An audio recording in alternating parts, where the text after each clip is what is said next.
I was pinning my veil when my phone lit up with an unknown number and a single line, "He's not who you think." There was a video attached. I tapped it with foundation still drying on my cheek. My fiancé, Adam, was in a dim hotel room kissing someone with my sister's hair. I froze so hard the bobby pin in my mouth clinked onto the tile. I'm not naive, I work as a clinic coordinator and I read people for a living. But this? The timestamp was last night, the same night he told me his guys' night ended early because they were too old for chaos. I wanted to scream, but my roommate Mia was making coffee in our tiny kitchen and humming the wedding playlist I curated for months. My heart thudded like a misfiring metronome. I texted back, "Who is this?" Seconds later, "Check your front door camera." I scrubbed to the end of the clip. The woman lifted her face. It wasn't my sister. It was someone I'd seen at Adam's office barbecue, holding a baby. As if that wasn't enough, the unknown number sent a Ring doorbell screenshot. My door, 3:07 a.m., Adam stumbling in alone, scrolling, then leaving again. My hands shook so hard I nearly dropped the phone into my makeup bag. I looked at my reflection, veil half clipped, eyes rimmed with fear. Subscribe and tell me in the comments what you would do if you were in my shoes. I opened the second video, jaw clenched, breath burning in my chest. And then I hit play. Let me back up. 6 months ago, Adam and I signed a lease on a sunny one-bedroom over a bakery that starts proofing dough at 4 a.m. I loved the smell, and he loved telling people we live above croissants. He's a project manager at a startup that installs smart thermostats in schools. I work at a free clinic where the waiting room never really empties. We split chores on a whiteboard, his block letters, my doodles. Sundays were farmers markets, and Tuesdays were his basketball league. Routine was our religion. But little glitches started appearing about a month ago. His phone began living face down. The shower ran at midnight while he finished emails, he laughed at texts he wouldn't show me and said, "Inside jokes from the team." The first time I felt it in my bones was when he came home with a new cologne that smelled like something expensive and unfamiliar on him. I teased him about having a secret sponsor and he smiled too brightly. My clinic training says when details don't line up, you document. So I took mental notes, lift receipts at odd hours, a second toothbrush in his backpack for the gym, and a recurring charge to a storage unit across town. After the 2 videos this morning, I went into the kitchen, poured coffee I didn't taste, and opened our shared email for the wedding vendor invoices. A new thread popped up, auto-forwarded from his personal account. Subject line, "Your lease renewal." I clicked, staring at an address I'd never seen. My name wasn't on it. Adam's was. And the lease started 3 months ago. I'm not proud of what I did next, but I also don't regret it. On my way to the clinic, I swung by Target and bought an AirTag. I've watched enough lost luggage videos to know how they work. At lunch, I told Mia I needed something from the apartment, doubled back, and slipped it into the lining of Adam's gym bag. After my shift, I watched the tiny dot on my phone move across the map like an ant with purpose. It didn't go to his office. It didn't go to our apartment. It went straight to the address on the lease email, an old brick building above a corner store with a flickering open sign. I parked 2 blocks away, palms damp on the steering wheel. I told myself I just needed to see him walk in and have my answer. The buzzer list read only last initials written in rushed sharp A. A teenager rode past on a scooter, yelling to a friend. I took the stairs to the second floor, rehearsing a dozen comm lines that all felt like costumes. As I reached the landing, my phone buzzed again from the unknown number. "If you knock, ask for Nora." I stood in front of 2B, hearing footsteps, a laugh, the murmur of a TV. Then, unmistakable and soft, a baby cried. The sound tunneled through my chest like a drill. My knuckles hovered over the wood. I wanted to run. I wanted to kick the door in. I wanted to find out who Nora was, and why my fiancé's name was on her lease. The door opened before I could touch it. A woman about my age stood there in an oversized gray hoodie, hair pulled into a messy knot, eyes that had learned not to sleep. She had the kind of beauty that didn't apologize. "You must be Lily," she said, "like we'd met at a brunch once." I nodded because that was my name and because my mouth forgot how to operate. "I'm Nora," she said, stepping aside. The apartment smelled like formula and lemon cleaner. A tiny bassinet sat near the window. On the coffee table, a stack of hospital discharge papers. "Is Adam here?" I asked, even though I didn't see his shoes by the door and the gym bag AirTag dot was definitely here. "He's at work," she said. "He doesn't know I texted you." My stomach flipped. "You texted me?" She lifted a phone with a cracked corner. "You left a review on the bakery downstairs with your full name." "It wasn't hard," she laughed, "but it was brittle." I thought you should know you're not the only one buying flowers from him on Fridays. She picked up the baby, a little boy in a dinosaur onesie who blinked at me like I was a lamp. How long? I asked. She looked at the ceiling like the answer might be written there. I met him last year. He said his name was Ethan at first. Later it was Adam. 2 months ago, we got married at the courthouse. Quick, quiet. The word married detonated in my ears. My throat went dry. He told me his ex was difficult, she said. I guess that's you. My vision sharpened, like the world put on glasses. I pulled out my phone and snapped a photo of Nora holding the baby and Elise in the background. You'll want proof, she said softly. And I'll want yours. We traded proof like two people in a hostage exchange. I showed Nora the venue deposit invoice with both our names, the flower order, the seating chart with his mother carefully placed far from my aunt. She showed me their marriage certificate, signed with a ring I'd never seen on his hand, wearing a navy suit I had picked out for interviews. He had called it his good luck suit. It worked. I texted Mia, I need you to pack a bag and change the locks. She replied in all caps and a string of furious emojis that made me smile for 4 seconds and then feel the shape of betrayal all over again. The baby, whose name was Jonah, fell asleep chewing on his fist. I found myself straightening a stack of bills, ridiculous in my need to impose order on anything. Was I wrong for what I did? Nora asked suddenly. I thought I was exposing a liar. Now I feel like I destroyed someone's wedding. He destroyed it, I said, but my voice cracked where the word wedding stood. As if the universe wanted to pile on, my phone pinged again. This time it was from my bridesmaid Lena, accidentally added me to a side chat and then immediately removed me. But not before I screenshotted it. The thread was called Adam's Oops Fund. Messages about bonus money for keeping bachelorette stories quiet. Numbers. Venmo handles. My heart dropped like a coin into a well. Lena had always been weirdly protective of him. I stared at the screen until the words bled. I didn't know which betrayal to digest first. I walked back to my car on legs that felt like someone else's. On the drive home, I dictated a list to my notes app because it helped me breathe, call venue, call lawyer, change locks, move savings, and decide if I wanted to set the world on fire or set myself free. Mia handed me a trash bag for Adam's things like a nurse passing a scalpel. We're not burning anything indoors, she said, but I'm not ruling out the parking lot. I laughed and cried at the same time. That night, I laid out the evidence on our dining table like case files, the marriage certificate, the lease, the side chat screenshots, the video, the ring still. If I confronted him in private, he'd gaslight me until I apologized for ruining his day. If I confronted him publicly, I'd own the humiliation but control the narrative. I remembered that the rehearsal dinner venue had a projector for slideshows. I called the manager and asked how to plug in a laptop. Just bring an HDMI, he said, cheerful, unaware he'd become tech support for an implosion.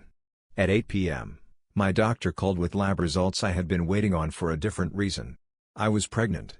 The kind of pregnant where the app says the baby is the size of a blueberry. The room tilted. I sat on the floor between my couch and the coffee table and counted my breaths to 40. I didn't tell anyone. Not yet. I put a hand on my stomach and whispered, "We're okay." Then my phone buzzed with Adam's name. I let it ring out. He texted, "Running late. Love you. Big day tomorrow." The audacity was almost funny. I opened my laptop and created a folder called Truth. Inside, I arranged each file with the care of a museum curator. At the clinic, we were trained to de-escalate. Tonight I planned the opposite. Who do you think is the real villain here? I asked my reflection as I practiced the words I might say into a microphone. The answer wasn't only Adam. It was every person who took his money to stay silent. It was the system that lets charm excuse harm. At 10 p.m., Mia came in with a USB drive like a secret agent. "Backups," she said. "Also snacks." We ate pretzels and pretended to watch TV while my brain ran scenarios. At midnight, I texted Nora, "Tomorrow, 7 p.m., the Blue Heron restaurant." She replied with a single thumbs up and then, hesitating, sent a photo of Jonah asleep, his tiny hand resting on her collarbone. I put my phone face down and stared at the ceiling. I thought about my sister, about the woman in the video who wasn't her, about the threads I still hadn't pulled. The door buzzer jolted me up. It was Adam, at the front of the building, pressing the intercom like nothing had changed. "Babe, forgot my chargers," he said into the speaker. I watched him on the hallway camera, backpack slung, wedding garment bag over his shoulder, and realized, he brought my dress to sleep at some other woman's apartment. I swallowed hard, hit the talk button, and said nothing. The Blue Heron smelled like rosemary and melted butter and broken promises. Our families gathered at 2 long tables, clinking glasses, unaware their lives were about to split into before and after. My mother fussed with centerpieces. Adam arrived 20 minutes late, kissed my cheek like it was paperwork, and whispered, "You look incredible." My skin crawled. I lifted my glass and cleared my throat. "Quick slideshow," I said, voice steady. Adam frowned. He hates surprises he doesn't control. The first photo was innocent, us at the farmer's market, holding sunflowers. Chuckles. Then the ring still appeared, 3:07 a.m., Adam at our door, scrolling, leaving again. The room quieted like someone turned down the volume. I clicked again. The hotel video began to play, his mouth on the woman's, time-stamped. Gasps. Adam stood up so fast his chair squealed. "This is out of context," he said loudly, because liars love volume. The screen changed again. Lease, marriage certificate, side chat about oops fund. My mother covered her mouth. His mother said his name like a prayer that didn't work. And then the door opened at the back. Nora stepped in, baby carrier hooked into the crook of her arm, face calm in that way only someone who has cried out everything can be calm. She walked the center aisle between the tables like it was a runway and set the carrier down at the front. Jonah yawned. People craned their necks. Adam's eyes went flat, predator to prey. "Who is that?" Someone whispered behind me. I didn't turn around. I kept my eyes on Adam and said, "Your wife." The room erupted the way bees do if you push the hive. Adam tried to laugh, that particular laugh he uses to charm away overdue bills. "She's delusional," he said. "A client's cousin. She's obsessed." Nora, to her credit, didn't even look at him. She handed me the paper I'd already photographed and held up her left hand. The ring glinted under the chandelier. "I didn't want this," she said, voice steady. "But you don't get to build a life out of smoke and sell tickets."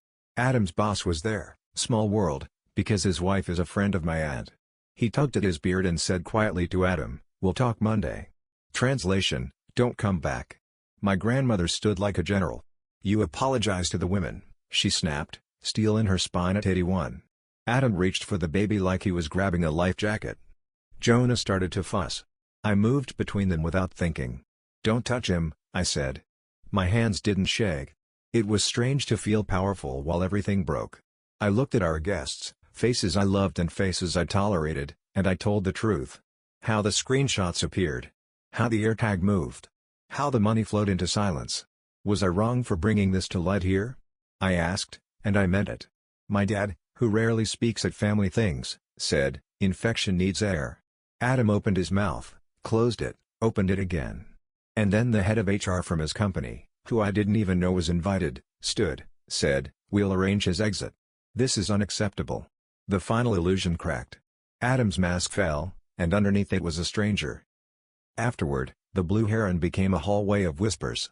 Some guests left without dessert, clutching their coats like shields. Some stayed, patting my arm like I was both fragile and a champion. Adam and his mother cornered me by the coat rack. "We can handle this privately," he said, as if we were negotiating a utility bill. "You could ruin me." I looked him in the eye and realized he'd never expected consequences. "You did that yourself," I said. Nora hovered nearby, rocking Jonah, texting someone with her thumb trembling. I stepped outside into the cold evening and let the air rinse my face. I typed up a calm, factual post for our neighborhood app. "If anyone else has been approached by Adam under any name variants, I'm available to talk." It wasn't spite. It was a net. Within an hour, I had 3 DMs, a yoga instructor who said he'd promised a branding partnership, a barista who said he'd tipped oddly huge and asked for privacy, and a woman named Kelsey who sent a screenshot of him, shirtless, holding a cat that wasn't ours. My lungs burned. Back home, Mia labeled boxes, wrote his lies on a banker's box in Sharpie, and handed me chamomile tea. "We're triaging," she said, clinic humor. At midnight, Adam texted, "We need to talk about the baby." My hands went cold. He didn't know I knew I was pregnant. The next text was a DNA test kit link and a calendar invite for coffee. I stared until the letters became ink pools, and something inside me reared up and said, "No." I didn't go to the coffee. I went to a lawyer. She was small and blunt and wore flats that meant business. She said words like bigamy and voidable and civil exposure. She explained that Nora's marriage might be invalid if mine was legally binding first. But we hadn't filed our license yet. The law felt like a maze with jokes hiding in the walls. What mattered, she said, was documentation. I showed her everything. "You've done my job for me," she said, impressed. We filed for the return of my wedding costs and a restraining order that would be enacted if he tried to enter my building again. After the appointment, I stopped by the apartment for a sweater and found a shoebox under the bed that wasn't there before. Inside were 3 prepaid phones and a stack of business cards with different names. The top one read Ethan Cole, property consultant. The next said AD, media relations. The last one just had his number and a QR code. I felt like I'd walked into a magician's backstage and all the mirrors were broken. I lined up the phones, powered them on, and watched as message previews exploded across the screens. Different women. Different versions of him. Some he promised trips. Some he promised jobs. My stomach flipped. I sat at the table and began a new folder, victims. It felt dramatic, but the pattern wasn't. It was predatory. As I was cataloging, my sister called. I let it go to voicemail, then pressed play. She was crying. "He said he'd pay off my loans if I helped," she confessed. "I'm sorry. I'm so sorry." The room seemed to tilt again as the last missing piece slid into place. I made a group chat and added Nora, the yoga instructor, the barista, Qley, and 2 other women whose names I'd only learned between sobs. I called it Sunlight. We decided on 3 collective steps: file reports where applicable, warn others, and support each other's recovery, financial, emotional, legal. It felt radical and mundane, like folding laundry with a small army. We compared notes. Same compliments, copied and pasted. Same playlist recommendations. Same excuses for disappearing: server maintenance at work, cousin in the hospital, helping a friend move. He was a franchise of himself. My sister asked to join the chat. I let her in. She wrote a long apology that didn't excuse anything but explained her fear. Debt can be its own prison. People in the group didn't coddle her, but they didn't pile on either. They'd all been sold something, and it wasn't just romance. It was safety, elevation, rescue. That made me angrier than the sex, weirdly. He'd targeted needs like he was shopping. We planned something for what would have been our wedding day. The venue was already paid for, and the food would be wasted. I called the manager. "How would you feel about converting it into a community donation dinner?" I asked. Silence. Then, "I'll comp the extra staff." "That sounds right." We drafted an open letter, wrote it in simple language, added screenshots with names blacked out. "Who do you think is the real villain here?" I asked the group. The answers varied, but the energy was the same. We wanted closure that didn't require his permission. The day dawned bright and unfairly beautiful. I wore a white sundress that wasn't the gown. Mia braided my hair while Nora clipped Jonah into a borrowed tuxedo onesie that made everyone laugh for the first time in days. We set up bins at the venue labeled food pantry, diapers, school supplies. People showed up: my coworkers, neighbors, women from the group, men who looked chastened in a way that suggested they'd learned something from someone at home. The slideshow played again, but this time it wasn't for shock. It was for education. I stood at the mic and told the story like it was happening to a stranger who needed me to be brave for her. I ended with this: if you're hearing this and your gut is whispering, listen. Silence is expensive. We raised enough diapers to supply the shelter for a month. Someone brought a cake that said "To New Beginnings" and shaky frosting. In the middle of the second song, a truce playlist of joy and anger, Adam walked in. Security, who had been hired quietly by the manager, stepped forward. He froze when he saw the donation bins, the photos, the lack of a wedding. His eyes found me. I was surprised to feel nothing. Not grief. Not rage. Just a quiet like after a storm when the power comes back and you can hear the refrigerator hum again. "Leave," I said. He opened his mouth, and then a police cruiser rolled past the window and stopped. The officer inside looked at him, at me, at the crowd. Adam took a step back, then another, then turned and fled into the bright, unfairly beautiful afternoon. A week later, life began the slow work of returning to itself in a new shape. At the clinic, Mrs. Alvarez brought me empanadas and told me that heartbreak is an organ that grows back differently. I switched my ringtone because the old one made my chest ache. Nora and I took turns watching Jonah while the other showered. My sister started therapy and sent me screenshots of her loan consolidation plan. The group chat pinged with job leads, coping mechanisms, and dumb memes that somehow saved the evening. One night, I found an envelope taped to my door with no return address. Inside was a handwritten letter from Adam. The handwriting surprised me: neat, almost childish. He wrote about a father who lied for sport, About learning that truth was a currency, not a value. He wrote about being scared all the time. It was more explanation than I needed and less than an apology. I folded it, put it in a Ziploc, and slid it into the back of the folder labeled evidence.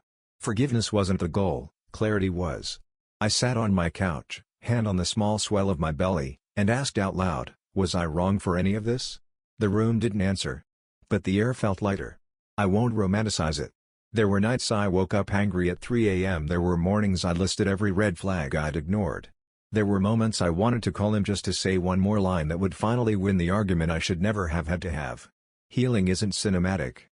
It's dishes, rent, and choosing not to spiral. And then, without fanfare, I realized I had moved on.